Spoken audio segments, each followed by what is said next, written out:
correctly. But what that means is reverent prayer. But here, the word that was used by Paul was deesis. Deesis, which means urgent and earnest request. And when Paul was praying for the church in Philippi, it was an urgent and an earnest prayer. He was asking God to work in their lives immediately, and he was asking it fervently, earnestly, passionately, with all zest and might. That's how passionate he is in his prayer and his feelings towards the church in Philippi. Look at Romans chapter 10. Romans chapter 10 verse 1 uses the same word for prayer, deesis. It says, Romans 10 verse 1, Brethren, my heart's desire and my deesis to God, for them is their salvation. My urgent and earnest request to God is that they might be saved. It's an urgent request. It is an earnest request. It is a passionate plead. That's what that prayer is all about. Hebrews chapter 5, verse 7.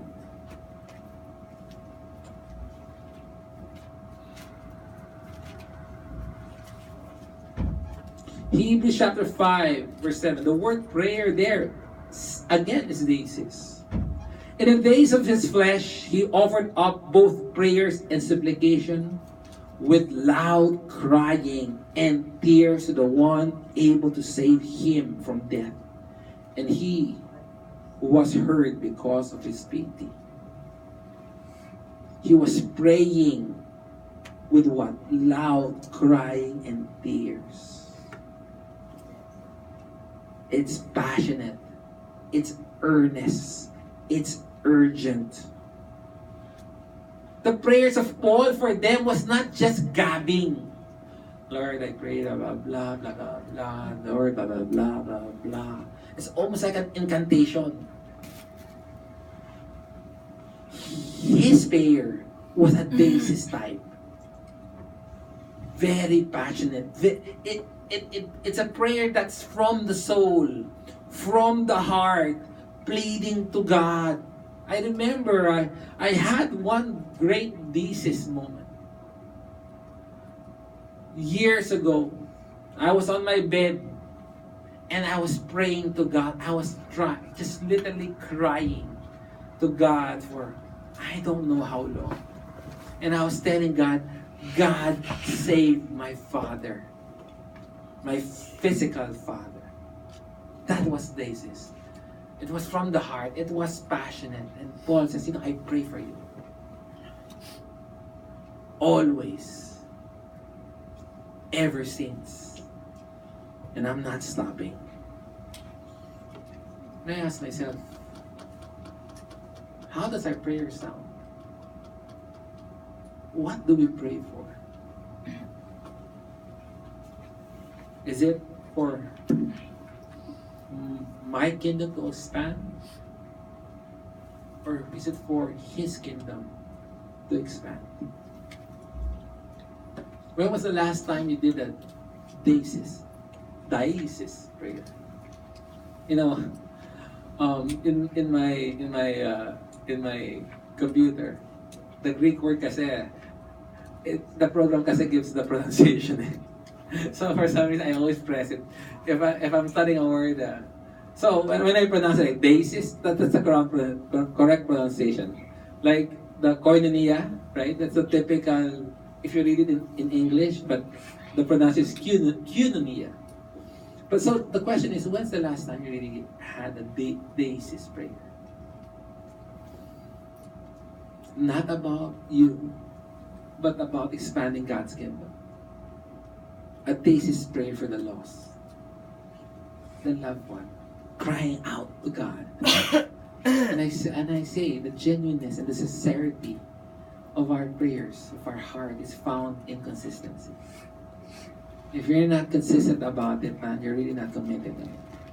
It doesn't really grab you. Your commitment and your conviction on things will be manifested if you're consistent in prayer. Now, not only was Paul fervent and earnest, by the way, it only, that type of prayer shows that he's really intimate. He's really concerned, right, about the church in Philippi. So not only was it fervent, not only was it earnest, he says what? He prays it in joy. Always offering prayers with joy in every prayer for you all. It's one thing to remember a person. It's another thing to remember that person with joy.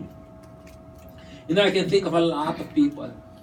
When I think about them, I'm not joyful. Right? But here, Paul was saying, when I think and pray about you, it's a joyful thing. And what is joy?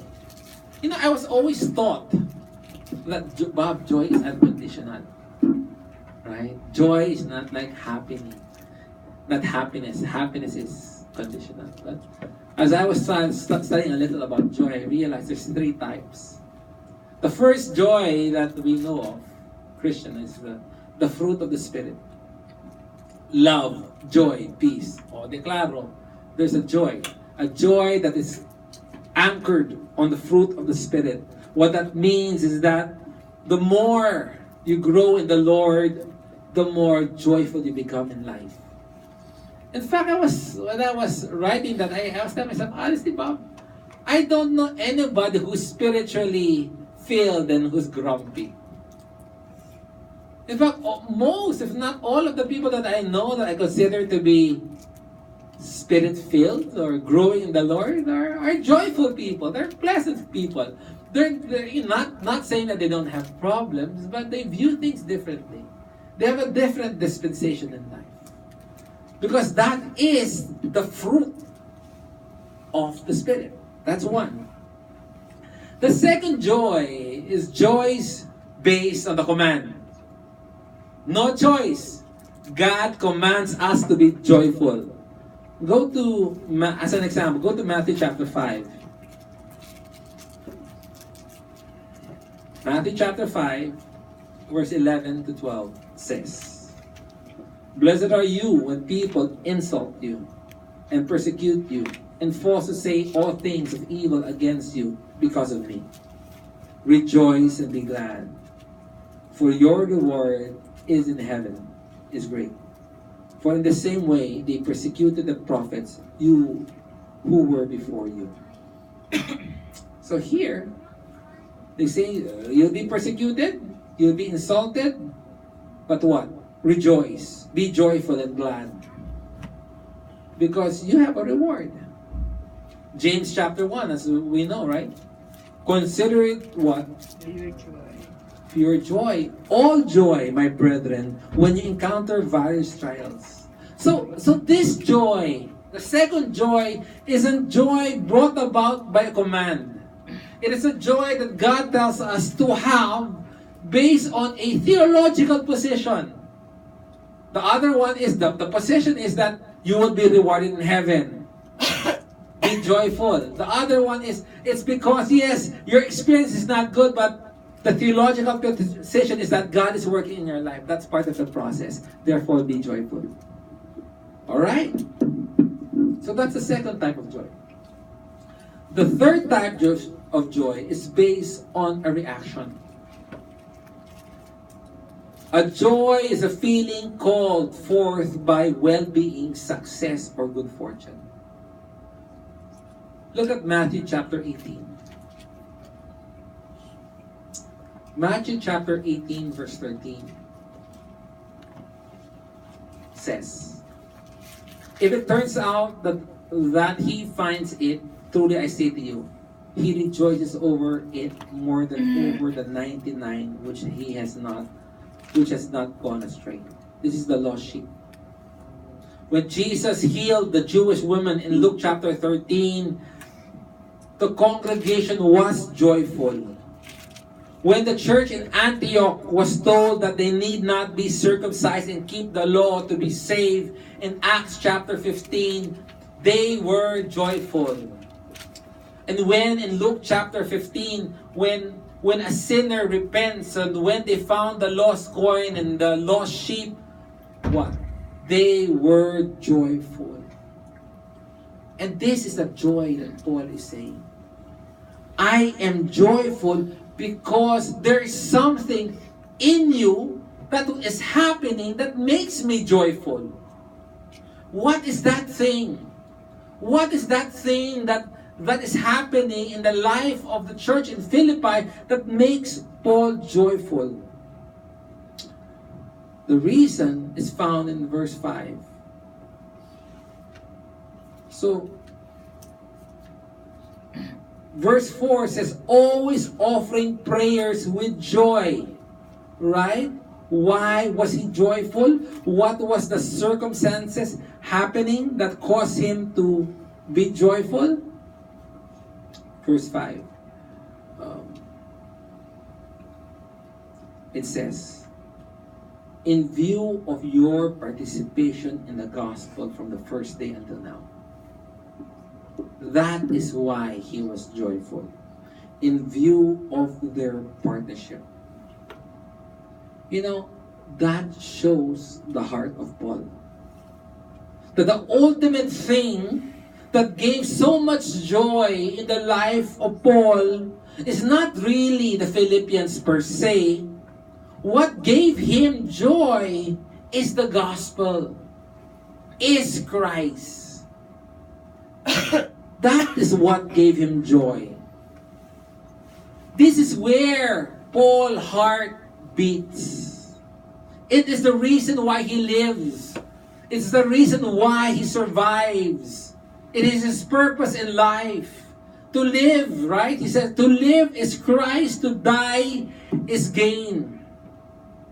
And anyone close to that, close to the gospel, Paul is also close to. It's like hanging out with people with same interests. If everybody likes watching MMA and a group of guys, there's a commonality that binds them. And for Paul, that commonality that brings him great joy is the gospel. Their partnership in the gospel. It is not because of their partnership in the business that Paul is joyful. It was their partnership in the gospel that made it joyful.